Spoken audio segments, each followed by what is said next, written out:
Hey guys, today we're going to be talking about compound inequalities, specifically an AND inequality. So here's the deal. AND inequalities sometimes look like this, which is a little different than how I went over them in the previous video about compound inequalities that I've posted. This is an AND inequality that's kind of already put together a little bit, you might say, because here's the idea. There's actually two separate inequalities in this diagram.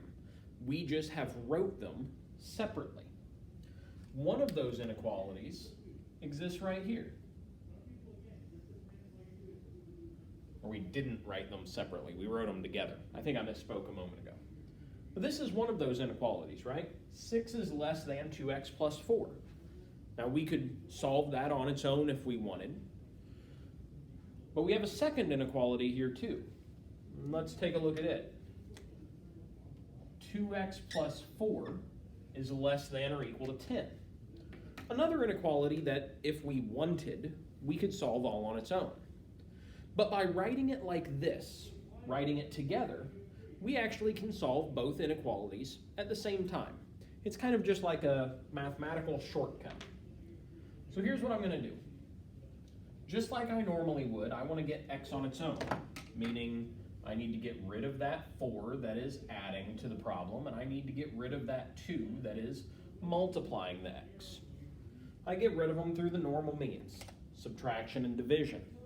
But instead of just doing this to one side of the problem, now, when I subtract, I'm going to be subtracting from both sides of the problem, from inequality 1 and inequality 2.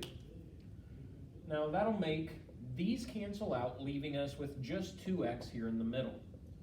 But on this side we get 6 minus 4, or 2, and then 10 minus 4, or 6. So it's a little bit simpler now. We have a few less numbers going on. Well, let's go ahead and get x on its own. The 2 is multiplying the x, so we're going to divide by it to get rid of it. That'll cancel these out, leaving us with just x all by itself. On the other side of the inequality, on the left-hand side, we have 2 divided by 2, or just 1.